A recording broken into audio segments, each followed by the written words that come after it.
Olá, está no ar o TV Câmara Entrevista. No programa de hoje vamos falar sobre a qualidade do ar e as consequências da poluição para a saúde respiratória.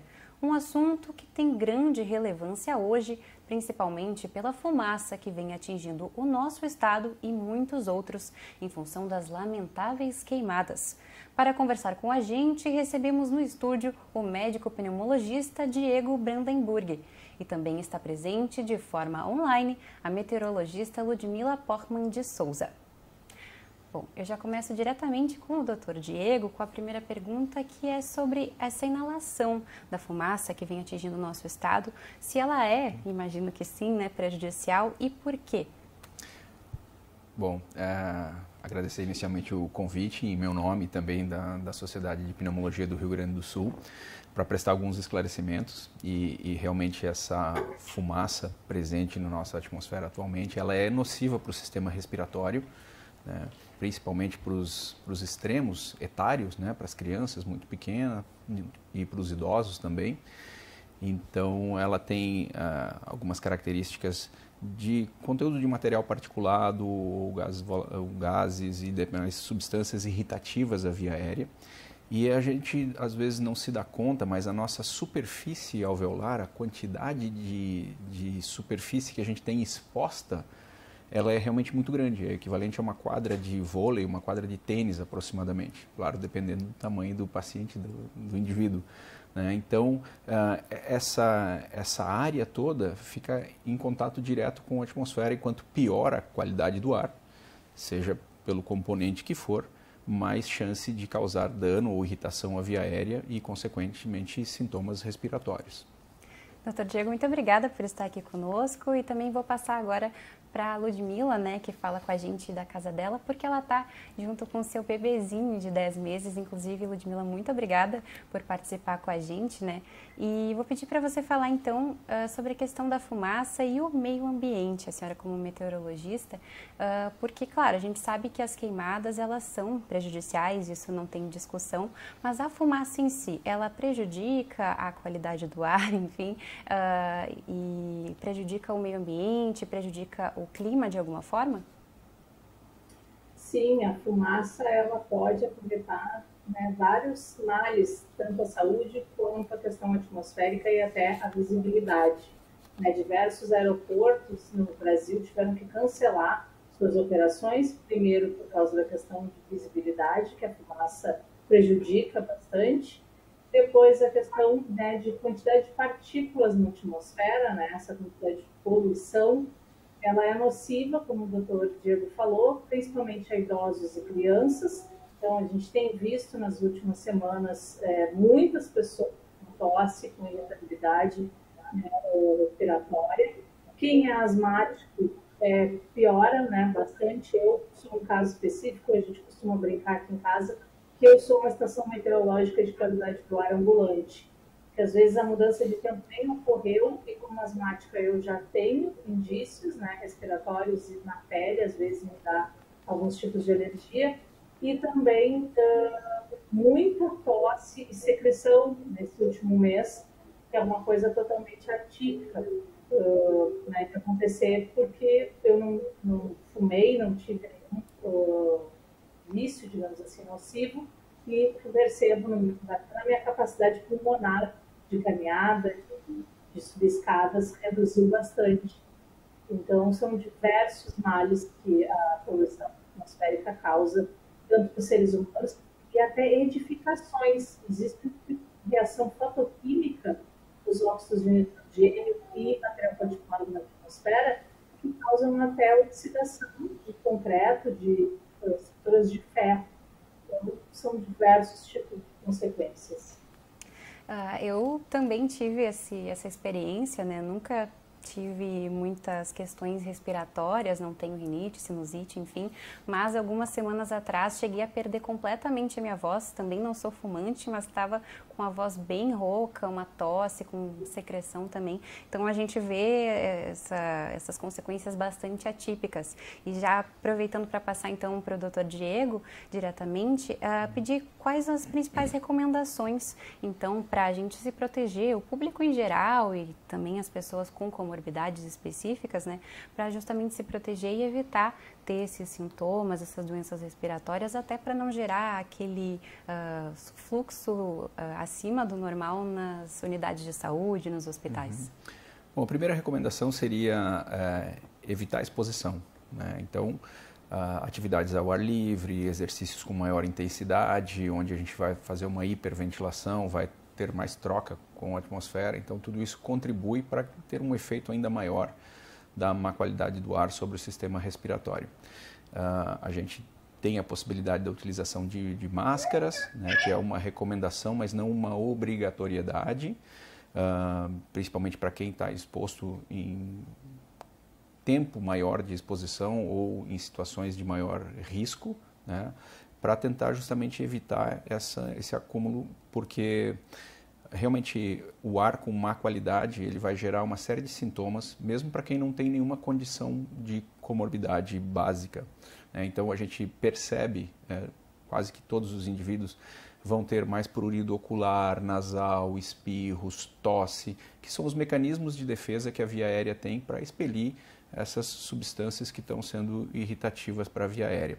Claro que nos pacientes como nos asmáticos, por exemplo, como a Ludmila mencionou, eles têm uma inflamação crônica das vias aéreas inferiores, da traqueia, dos brônquios, dos bronquíolos, que são os brônquios mais fininhos, e essa inflamação determina uma hiperreatividade. Então, se a gente que não tem nenhuma condição já reage com alguns sintomas, né, frente a esse estímulo da atmosfera, os pacientes que têm essa hiperreatividade vão reagir ainda com mais acúmulo de secreção, mais tosse, mais desconforto, levando a episódios de broncoespasmo, que é o apertamento dos brônquios e com isso a maior dificuldade para respirar e aí aquele chiado no peito típico da asma. Então pode exacerbar muito mais os sintomas em quem tem alguma condição. A rinite alérgica, da mesma forma, aí a gente vai ter mais sintomas nasais, com espirro, prurido, congestão nasal, secreção e também prurido ocular, né, que é comum acontecer. E das pessoas que têm dermatite atópica, então elas vão ter mais sintomas de coceira, pele áspera, ressecado. Então, claro que os cuidados vão de acordo com os sintomas que cada um tem, né? Obviamente que no caso da asma, o mais importante é manter o seu tratamento preventivo de forma contínua e utilização das medicações de resgate para alívio dos sintomas. No tratamento da rinite alérgica é mais ou menos da mesma forma, a gente tem substâncias que devem ser usadas continuamente para alívio dos sintomas, para diminuição da inflamação, mas também em momentos de maior sintomas, as medicações de alívio, como antialérgico, e para a pele, principalmente hidratação, e aí também o tratamento de base recomendado aí de acordo com as características de cada indivíduo, mas em termos de saúde pública é importante a gente ter esse entendimento. Claro que eu mencionei anteriormente que os extremos etários são sofrem mais com essa situação, né? Os idosos basicamente porque já tem um sistema respiratório bastante desgastado e um sistema imune já mais debilitado, e as crianças, especialmente abaixo dos 5 anos, mas ainda mais especialmente abaixo dos 2 anos de idade, tem um sistema imunológico em formação, em maturação. Então, além do material particulado, além dos gases poluentes, além dessa situação de qualidade, aumenta o risco de infecções também, né? Seja por fungos, bactérias, vírus principalmente, né? E com isso as crianças acabam tendo uma instabilidade ainda maior do sistema respiratório e a possibilidade de sintomas ou crises de exacerbação com broncoespasmo, como eu mencionei, ou as famosas bronquiolites virais também, né? Então, entender que realmente a qualidade do ar ela é prejudicial para as nossas vias aéreas, vai decorrer sintomas mesmo em pessoas que não têm doenças de base, mas que pode piorar as doenças de base de quem tem alguma comorbidade. Uhum.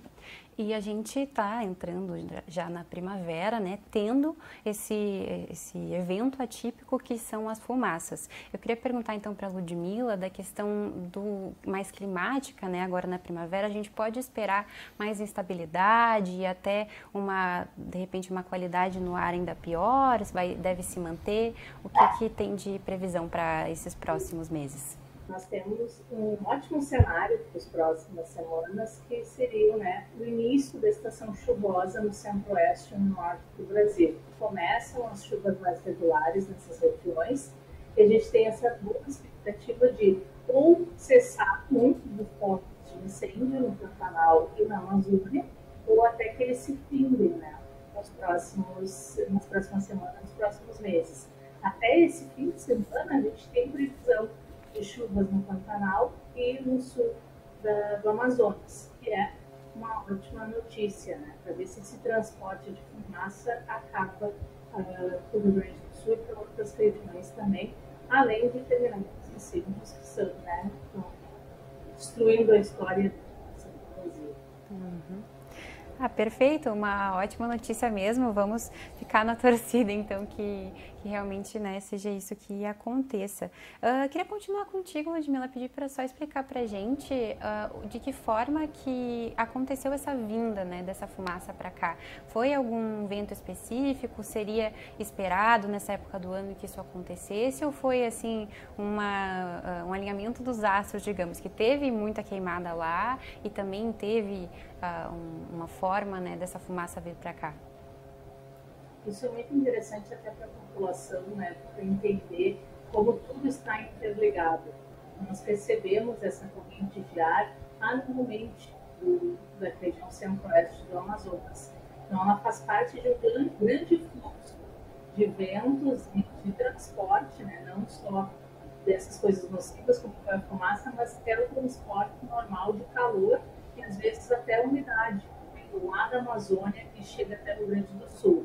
Esse fluxo ele é conhecido como corrente de jato de baixos níveis e é uma circulação normal que acontece durante todo o ano da Amazônia, passando pelo centro-oeste, chegando até o noroeste do Rio Grande do Sul.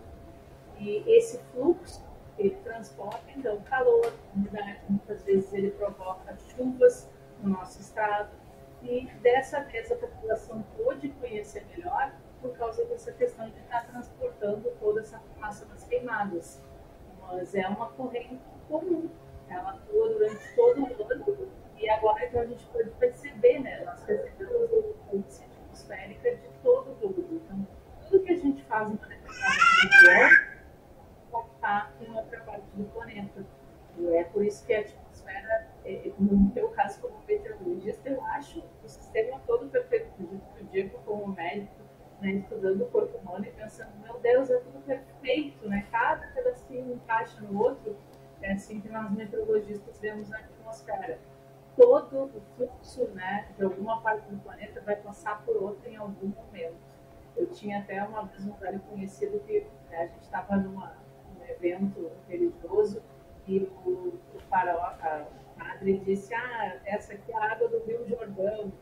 E aí ele riu e disse, ela choveu lá em casa semana passada, né? Porque alguma parte vai evaporar do planeta e vai acabar precipitando em outro local, tudo interligado.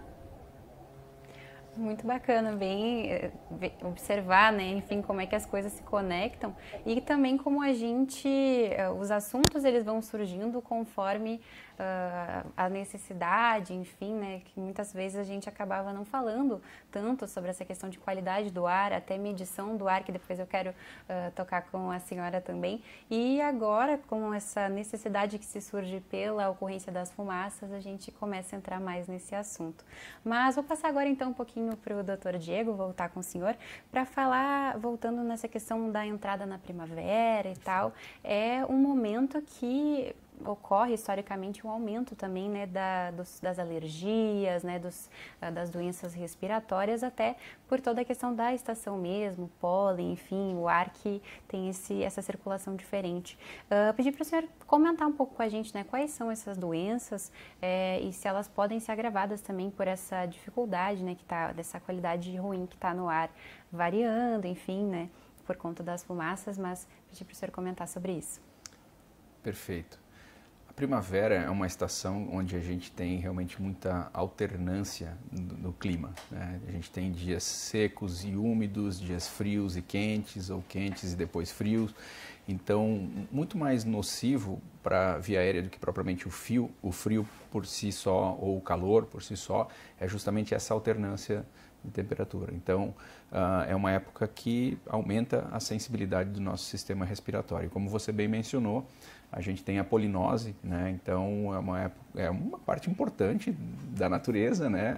Mas que acaba sendo prejudicial principalmente para quem tem doenças alérgicas, como eu mencionei anteriormente, seja da pele, da via aérea, seja via aérea alta, né? Nariz, ouvido, garganta ou mesmo dos brônquios. Então, a gente tem essa tendência a uma exacerbação dos sintomas, a gente tem concomitantemente alguns vírus circulando também, que eles nunca deixam de se manifestarem, apesar de terem sua sazonalidade também, né? Então, alguns deixam de aparecer tanto, como influenza, outros aparecem mais, como adenovírus e outros vírus respiratórios. Então, mais uma vez, as pessoas que têm doenças crônicas acabam também ficando mais vulneráveis, né, por essa soma de fatores, né, que essa fumaça vem contribuindo no momento onde a gente já vive um momento delicado e ainda acaba deixando a atmosfera ainda mais hostil, vamos dizer assim, para a via aérea, né? Mas fiquei feliz de ouvir a Ludmila e eu também tenho essa percepção de que a gente está vivendo um momento de melhora, a gente teve muito movimento nas unidades hospitalares, de pronto atendimento e nos consultórios dos colegas também, em função dos sintomas desencadeados, principalmente nas últimas 3 semanas, mas que espero que também com a chuva local, como as chuvas que estão acontecendo nessa época, possa precipitar esse material particulado em suspensão, né, e os ventos também levar isso adiante para o mar, quem sabe, e a gente poder voltar a ter uma atmosfera mais limpa. Esse relato do senhor, né, de aumento no fluxo dos hospitais, enfim, de procura, né, por esses atendimentos, nas últimas semanas até não se pode afirmar que tem uma ligação direta, mas a gente viu que, enfim, na semana passada, no começo do mês também, ali pelo dia 10, tiveram medições do ar com o nível insalubre, né, que geralmente a gente deveria estar ali no razoável ou no nível bom, né, de qualidade, e para as pessoas com comorbidade seria um nível de poluição do ar considerado insalubre. Então, voltar com a Ludmila, pedir para ela comentar com a gente sobre essa questão da medição, que a senhora mesma tem uma empresa, né, de medição de qualidade do ar, então falar sobre a importância de se ter equipamentos assim, sejam públicos, sejam privados, e da população também acompanhar a qualidade do ar, de repente uma coisa que poderia virar costume, né, e a gente aprender desse evento da questão da fumaça a partir de agora, de tomar cuidado, enfim, né, com a questão da qualidade do ar especificamente, Ludmila. Isso aí, o estado de São Paulo, no Brasil, é o que melhor monitora a qualidade do ar, né, no Brasil. Então, a CETESB, que é o órgão ambiental estadual paulista, eles têm 34 estações de qualidade do ar disponíveis, né, medindo 24 horas e disponibilizando os dados para a população paulista. O Rio Grande do Sul ainda está longe, mas a FEPAM e o governo do estado têm planos, né, de inserir de novo uma rede de monitoramento no Rio Grande do Sul. Atualmente nós temos 5 estações de qualidade do ar funcionando na região metropolitana e uma no Porto de Rio Grande. Isso é uma quantidade muito pequena, né, pensando no nosso estado, mas que já é alguma coisa, como estados no Brasil que nem monitoramento tem.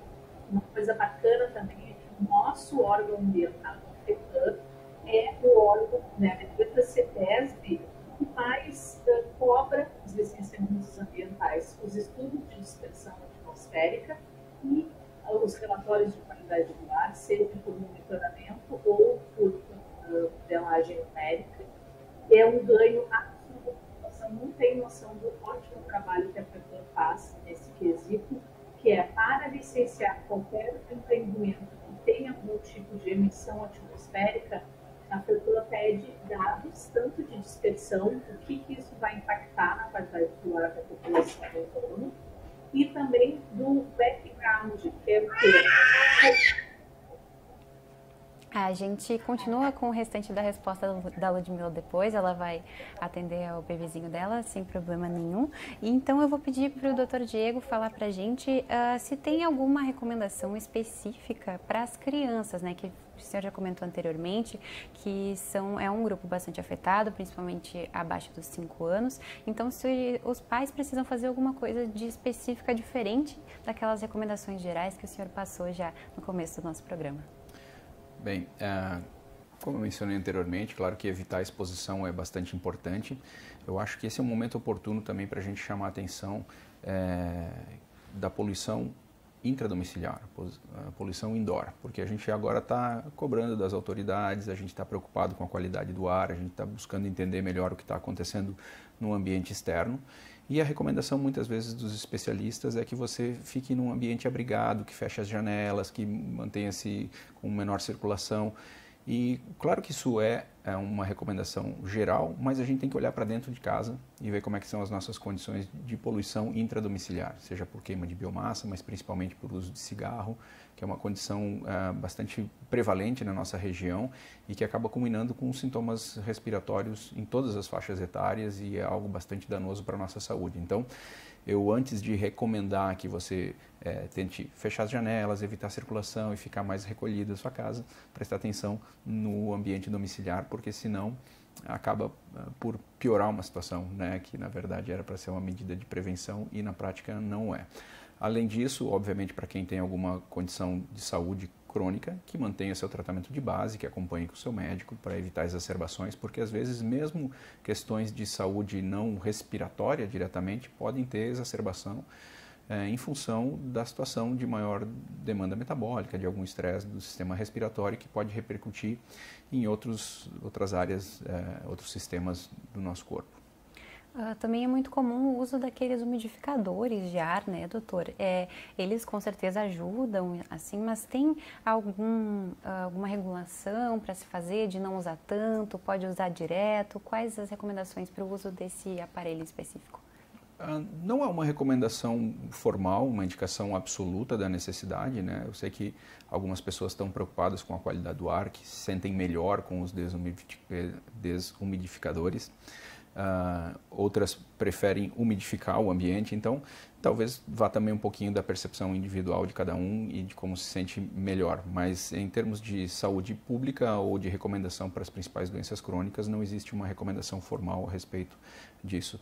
Obviamente que manter um ambiente domiciliar sempre na forma mais limpa é recomendável, evitar então tapetes pesados, cortinas pesadas, evitar a varredura da casa, utilizar principalmente aspirador ou pano úmido, ou fazer de preferência quando as crianças ou os pacientes portadores de doenças respiratórias não estejam em casa, para poder dar tempo de sedimentar essa poeira e não ter um contato direto. Nessa época das alergias da primavera, lembrar que talvez o principal aeroalergeno que a gente tem no ambiente são os ácaros, né? Então isso vem de casa basicamente, né? Dos colchões, dos travesseiros, da roupa de cama, roupa de banho. Então fazer frequentemente a troca e manter a casa arejada e com pouco acúmulo de poeira é o mais recomendável. Então, mais uma vez, além de olhar para fora, olhar para dentro de casa e manter condições mais adequadas. Perfeito. A gente já está de volta com a nossa meteorologista Ludmila. Vou pedir para ela, então, continuar de onde parou, por favor, Ludmila, da sua resposta. A nossa Fundação Estadual de Proteção Ambiental, a FEPAM, é um órgão nacional, né, que está monitorando e está protegendo a população em questão de que não haja empreendimentos que causem algum tipo de mal à qualidade do ar do Rio Grande do Sul e também monitorando os empreendimentos já existentes, né, protegendo assim a população. A gente espera que no futuro próximo mais estações de qualidade do ar venham a monitorar e estejam em funcionamento para que a população conheça, né, então, o que está respirando. O principal poluente, né, que diminui a qualidade do ar tanto no Rio Grande do Sul quanto em outros estados, são as emissões veiculares. Então, também com uma política pública, né, de incentivo a carros elétricos ou híbridos no futuro, a gente também pode diminuir bastante esse impacto. E né, a energia eólica e solar também vem para fazer essa renovação, que a gente não fica tão dependente de combustíveis fósseis em outras matrizes energéticas. Então, tudo isso é para proteger a população e estamos monitorando. A gente monitora o tempo todo para saber, né, como que o Rio Grande do Sul está nessa questão ambiental. Temos na Universidade Federal de Pelotas também muitos estudos e pesquisas voltadas à qualidade do ar e à questão de saúde da população. Uma coisa também que acontece, vocês tinham falado sobre, né, o aumento das procuras de emergência.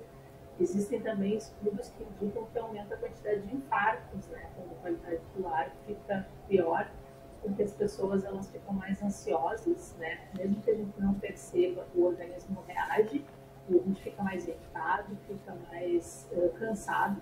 Então também tem essa questão, né, pode aumentar a quantidade de infartos, então cardiopatas também, né, acabam sofrendo com essa questão. Perfeito, Ludmila. Infelizmente, eu vou precisar pedir para me despedir, na verdade, da senhora só por questões de técnica do áudio aqui, mas queria agradecer muito a sua participação, a sua disponibilidade e, enfim, fica sempre aberto o convite para retornar para próximos programas. Muito obrigada mesmo. Obrigada, gente. Obrigada e desculpa, Diego, né? Eu também fui convidado e veio daí participar dessa bagunça, digamos assim, materna, mas muito obrigada, gente, pelo convite, bom trabalho a todos. Imagina, não tem problema nenhum. A gente, inclusive, quando marcou a entrevista com a Ludmila, estava ciente que ela tem o bebezinho de 10 meses e prioridades, né, com certeza. Mas vamos, então, já nos encaminhando para algumas das últimas perguntas com o Dr. Diego. A gente pode falar sobre a questão do ar seco também, né, que acaba gerando, enfim, alguns prejuízos também para a nossa saúde respiratória. Pedir para o senhor falar sobre essa questão agora na primavera, né, está previsto que seja uma das mais secas, né, enfim, dos últimos tempos aqui no Rio Grande do Sul. Tem, então, prejuízos, tem mudanças, assim, para a saúde respiratória da população no geral? Sim, o ressecamento do ar ambiente e leva a um ressecamento também das vias aéreas. Com isso a gente tem mais sintomas irritativos no nariz, com questão de prurido, espirros e até mesmo sangramento nasal, enquanto que na via aérea inferior mais tosse ou exacerbação de doenças respiratórias crônicas, especialmente a asma, e aí somada a outros gatilhos, como uma simples atividade física mais intensa, né, acaba sendo um gatilho para ter episódios de broncoespasmo induzido por exercício, que é uma característica da asma também. Então, sim, é uma época, e mais do que, como eu mencionei anteriormente, mais do que somente o ar seco, ele vem com muita alternância. A gente tem um momento muito seco, seguido de uma chuva com uma umidade elevada e depois um ressecamento, e essa alternância que é extremamente prejudicial. Obviamente que com essa oscilação de umidade acaba variando a temperatura também, e o resfriamento da via aérea e subsequente reaquecimento também são gatilhos, estressores para a nossa via aérea, capazes de desencadear sintomas. E é importante também a gente se manter hidratado, então, considerando essa questão da secura das fumaças também, mas de um clima mais seco, é importante manter essa hidratação, quanto de água que a gente deve tomar, acho que é importante falar disso também, doutor. Perfeito. Essa é a principal estratégia de prevenção ou de recuperação para quem está sofrendo com o ressecamento das vias aéreas.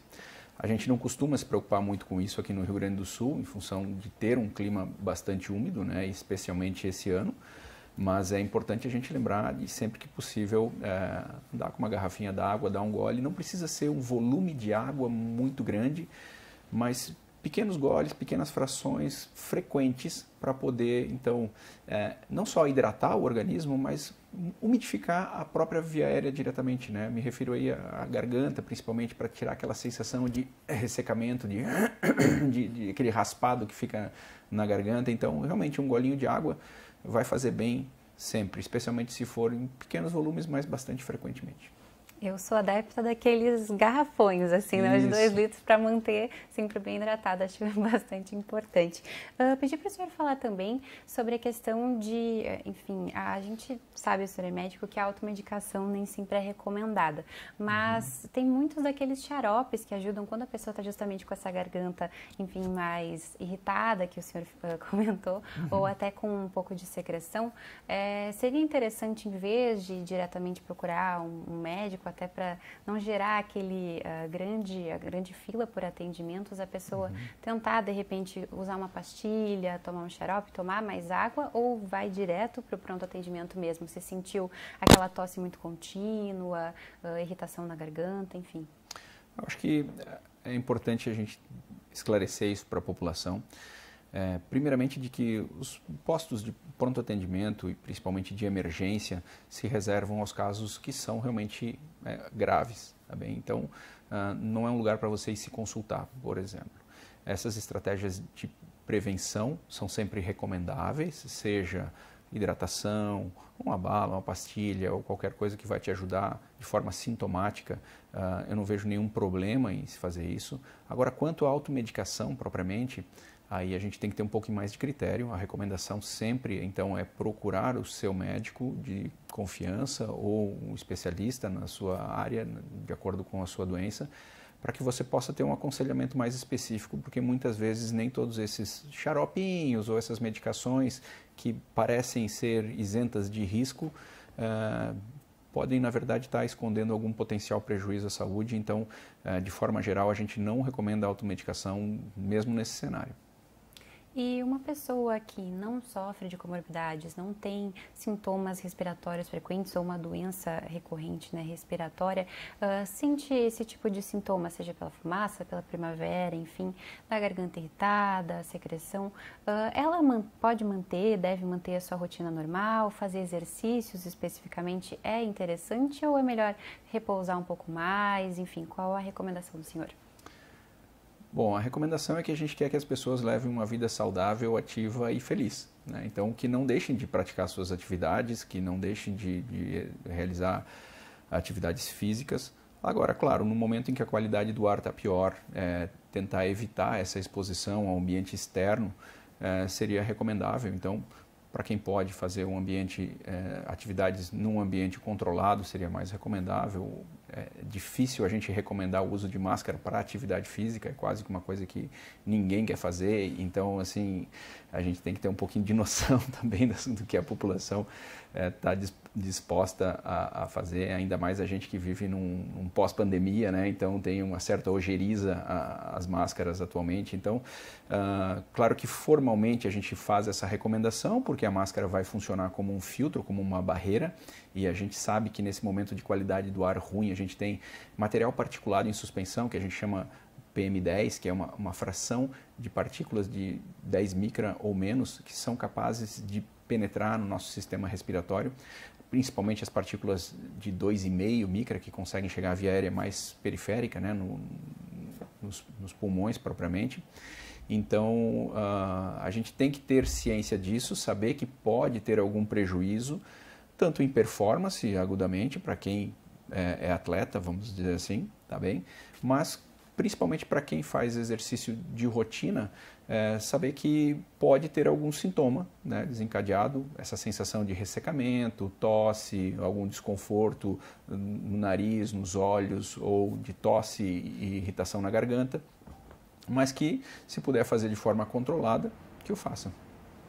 E a gente sabe, né, que doenças respiratórias dessas mais comuns, como a gripe, o resfriado, a própria asma, enfim, são relativamente fáceis de identificar os sintomas, né? Porque a gente tosse, a garganta irrita, mas existem doenças talvez até mais graves que são de sintomas mais difíceis de ser identificados nas fases mais cedo, assim, enfim, né? Identificar eles mais cedo em vez de estar numa fase mais avançada da doença? Esse é o problema com a automedicação, né, com os cuidados não especializados, vamos dizer assim, onde a gente vai protelando uma certa situação e acaba não resolvendo o diagnóstico adequado da situação. Então, a gente vai tapando só com a peneira, usando medicações sintomáticas e deixando um problema maior, muitas vezes, crescer ainda mais. Então, por isso a recomendação da não automedicação e de procurar o seu médico de confiança caso você tenha a apresentação de algum sintoma ou esteja se sentindo diferente com alguma alteração em relação ao seu status basal. Então, o senhor diria que é importante fazer consultas, digamos assim, que nem aquelas consultas de revisão, de fazer o exame de sangue, o check-up anual, enfim, dermatologista, dentista. Seria importante consultar anualmente também com o pneumologista para ver como é que está a saúde do pulmão, para pessoas mais específicas, como essas pessoas que têm as comorbidades já, ou pessoas, de repente, fumantes, ou toda a população deveria tomar esse cuidado especificamente com o seu pulmão? Perfeito. Bom, o pneumologista é o especialista que cuida da saúde respiratória, então se você tem queixas respiratórias, acho que é um profissional adequado. Claro que pode muitas vezes passar por uma triagem, por uma avaliação de um clínico geral, de um outro médico de confiança, para ver se é necessário realmente a avaliação de um especialista, mas é importante a gente valorizar os sintomas e buscar ajuda quando realmente necessário. E, inclusive, na semana passada teve um congresso, né, o Congresso Gaúcho dos Pneumologistas. Queria pedir para o senhor comentar quais foram os principais temas, né, destacados lá, se falou sobre essa questão da fumaça, enfim, ou quais foram os assuntos quentes do momento lá no Congresso. Sim, bom, além de discutir todas as doenças inerentes à especialidade e de poder encontrar os amigos, especialistas de todo o estado nesse momento, me chamou muito a atenção uma palestra de um colega de Santa Cruz do Sul, Dr. Carlos Eurico, que ele mencionou que mesmo em condições de chamada qualidade do ar adequada, né, ainda dentro de níveis normais, a gente sabe que numa cidade como Porto Alegre, que tem um ambiente muito mais poluído de forma rotineira, a gente identifica agentes nocivos para o sistema respiratório em maior quantidade do que um ar de boa qualidade no interior. Isso parece óbvio, mas chama a atenção que mesmo em níveis normais a gente pode ter algum prejuízo num ambiente mais poluído. Então, numa situação em que a gente vive um momento extremo, como o que a gente está vivendo agora, somando esses diferentes fatores, seja de poluição ambiental, de material particulado em suspensão, de compostos orgânicos voláteis, de metais pesados em suspensão, enfim, uma série de agentes nocivos e agressivos para a via aérea, somado às alterações climáticas, que são pertinentes, obviamente, à primavera, mas talvez mais exageradas em função das características do nosso planeta atualmente, a gente fica bastante preocupado e sabe que isso pode deflagrar sintomas respiratórios ou mesmo em outros sistemas, como foi mencionado, né? E por isso a importância da gente perceber os sintomas, buscar ajuda e tratar de forma adequada e não com automedicação. Além disso, a gente tem que ter cuidado também para não mandar uma mensagem dupla no sentido de evitar a atividade física, porque ela é sempre recomendável, ela é parte do tratamento de alguém que tenha doença respiratória. É claro que a intensidade da atividade física vai de acordo com as características individuais, então a gente tem que respeitar o que cada um pode fazer, tá bem? Para que se tenha uma vida, como eu falei, mais saudável, ativa e feliz. Em maio a gente teve, né, a maior tragédia do nosso estado, aqui a questão das enchentes, e impossível não falar sobre isso, né, nos últimos tempos, mas a parte que eu queria tocar aqui especificamente no nosso programa foi, infelizmente, a geração, o acúmulo dos lixos, não especificamente os móveis, né, os bens, os pertences das pessoas dentro das suas casas, mas aquele lixo que já estava nas ruas ou foi retirado, movido pelas águas, né, dos aterros, enfim, e acabou ficando acumulado por muito tempo nas ruas, e o próprio lixo também é um poluente, né, gera poluentes para o ar. Eu queria pedir para o senhor falar se o senhor notou alguma diferença, se isso também afeta, né, a nossa saúde respiratória, se pode estar até agravando, né, esse quadro, uma questão dos lixos que ainda não foram, esses dejetos que ainda não foram recolhidos. Tem alguns pontos ainda aqui da nossa cidade, enfim, de outras cidades da região, que seguem, né, com esse acúmulo ainda, enfim, por questões à parte. A gente tem vivido momentos difíceis aí.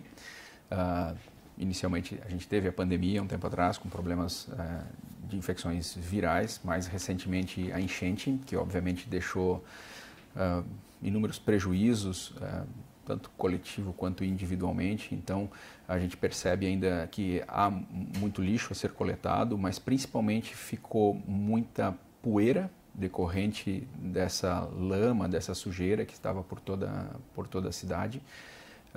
E também umidade nos locais onde hoje já não estão mais embaixo da água, mas que as paredes acabaram retendo muita umidade dentro dos tijolos da alvenaria ou da madeira, enfim, e essa umidade é propícia para o desenvolvimento de fungos, principalmente, e isso também pode desencadear doenças respiratórias.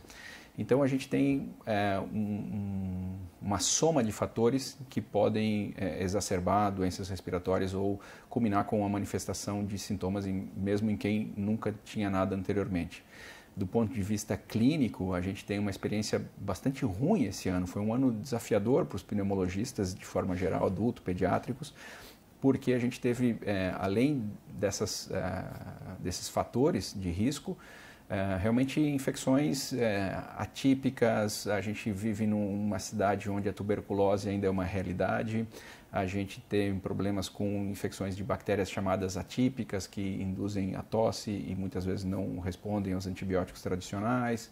A gente tem várias infecções virais que estão ainda com uma sazonalidade deslocada do que era, talvez até ainda com o impacto da própria pandemia, onde a gente tinha antes uma sazonalidade muito bem definida, a gente sabia mais ou menos em que época do ano cada vírus tinha uma maior prevalência, e hoje isso ainda está um pouco bagunçado, mas retomando o seu caminho. A gente observa muitas infecções mais agressivas, com o chamado derrame pleural, que é o líquido na pleura, ou infecções mais complicadas, com necrose do pulmão e lesões mais graves, com necessidade de internação, enfim. Então, como eu mencionei, foi um ano difícil para os pneumologistas, a população tem presenciado isso, todo mundo tem história para contar de algum familiar, amigo ou, enfim, conhecido que teve algum problema, mas acho que as recomendações de prevenção são sempre manter o calendário vacinal atualizado, de acordo com o Programa Nacional de Imunização, ou mesmo com vacinas disponíveis na rede privada, para quem puder ter acesso. Manter as visitas regularmente. Na pediatria a gente tem as visitas chamadas de puericultura, que são quase mensais no primeiro ano de vida e depois vão sendo com intervalos maiores. Então é importante para a gente poder acompanhar o desenvolvimento das crianças. Já nos pacientes adultos ou mesmo idosos também manter um acompanhamento com o seu médico, especialmente quando perceber alguma alteração em relação à sua condição de base ou de acordo com suas doenças específicas e para poder fazer o tratamento mais adequado também. Acho que de forma geral são essas as recomendações. Perfeito, doutor. Eu já vou então pedir para o senhor agora, né, que a gente vá se encaminhando para o encerramento do nosso programa, então deixar o espaço aberto se o senhor quiser dar suas considerações finais para a gente. Bom, as minhas considerações finais são para dizer que é importante quem tem alguma doença crônica manter seu tratamento regularmente para ter uma forma de prevenção mais efetiva. Para aqueles pacientes que não têm doenças crônicas, que mantenham bons hábitos de vida, né, que pratiquem atividade física, que evitem a exposição a agentes nocivos, seja dentro de casa, como o cigarro, por exemplo, ou num ambiente externo, quando possível. Tá bem? Acho que a gente entender essa circulação da água, dos ventos e de todas as características naturais como um mundo único e que a gente tem que preservar, a gente tem que cuidar, porque a gente, de uma maneira ou de outra, acaba sofrendo as consequências. Então, além de ter bons hábitos de vida para a saúde individual, pensar também na saúde do nosso planeta, porque isso repercute diariamente nos eventos climáticos ou na nossa saúde e bem-estar. Como a própria Ludmila comentou anteriormente, que tudo está extremamente interligado, né? A gente com o planeta, e tudo acaba gerando consequências. Bom, doutor Diego, vou agradecer muito, senhor. Muito obrigada, viu, por ter participado aqui com a gente no programa de hoje. E então, com isso, a gente vai nos despedindo da nossa audiência, de você que nos acompanha aí em casa. Então, o TV Câmara Entrevista de hoje fica por aqui, mas na próxima terça-feira a gente se encontra de novo com mais temas a serem aprofundados. Não deixe de conferir a nossa programação. É só acessar o canal TV Câmara Porto Alegre diretamente pelo YouTube. Muito obrigada pela sua companhia e até a próxima!